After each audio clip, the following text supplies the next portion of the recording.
Today, I want to share a very special story with you. It was provided by the Australia Buddha Sasana Association. The protagonist of this story was incredibly wealthy, rich enough to rival a kingdom, yet he lived every single day in profound, inexplicable pain for which there seemed to be no cure. Behind this suffering lies a secret about how the law of karma operates with absolute precision. Let's dive into the story of the Hunchback to see what really happened. A life of contradiction. Can you imagine his life?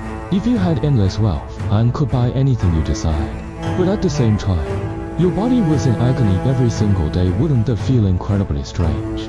Why was there such a gap between his immense wealth and his immense suffering? Actually, this isn't just his question. We often ask ourselves, why me? Why did I run into such bad luck? Most of us, at some point, wonder why people suffer. Perhaps this ancient story can offer us a few answers. Part 1. An incurable condition. First, let's look at our protagonist's situation. The first half of his life was practically perfect. His father was an incredibly wealthy benefactor, so he grew up like a prince. He was talented in literature, astronomy, and various arts, a true winner in life, as we would say today. But his luck turned. Suddenly, he contracted a strange illness. A large growth appeared on his back, causing unbearable pain. His body eventually bent forward until he became a hunchback. His family was desperate.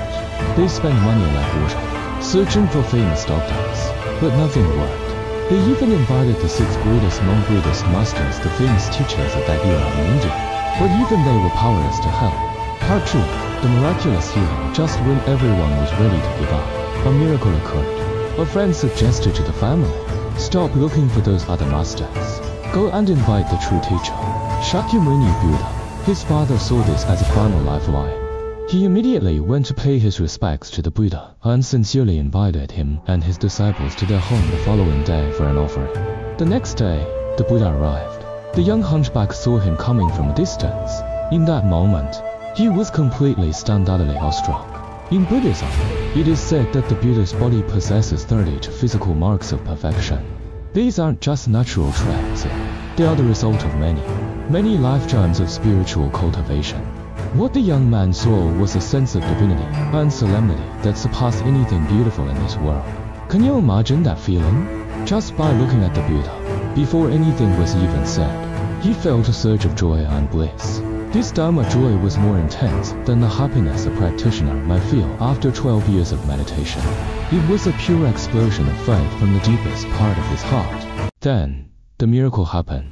Because of this overwhelming power of faith, he suddenly leapt out of bed.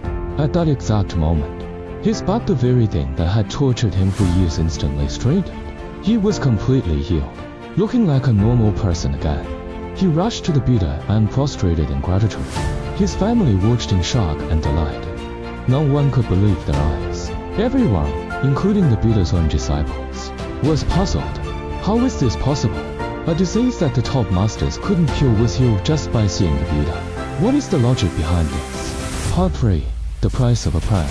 To solve the mystery, the Buddha began to explain the karmic causes from the past. Let's take a time machine back to a very distant era. Surprisingly, the source of all this suffering was nothing more than a small joke. Can a joke really have such serious consequences? The Buddha told the story of the era of Kassapa Buddha. 2 brothers had joined the monastic order together. The older brother was quite mischievous and loved to play pranks on his younger brother, who was quiet and gentle. The older brother had a habit. Every night, he would sneak up behind the younger brother and jump onto his back to play. He thought it was hilarious. But day after day, who could stand that? The younger brother grew increasingly annoyed. One day, he decided to fight back.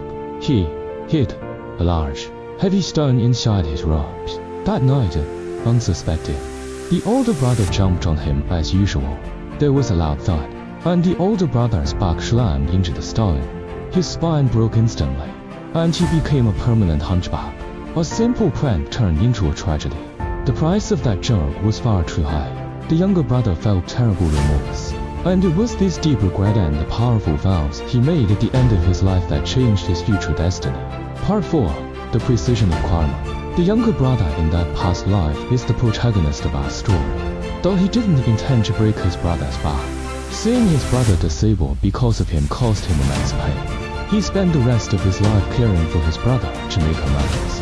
On his deathbed, he used all his strength to make a very specific and powerful vow.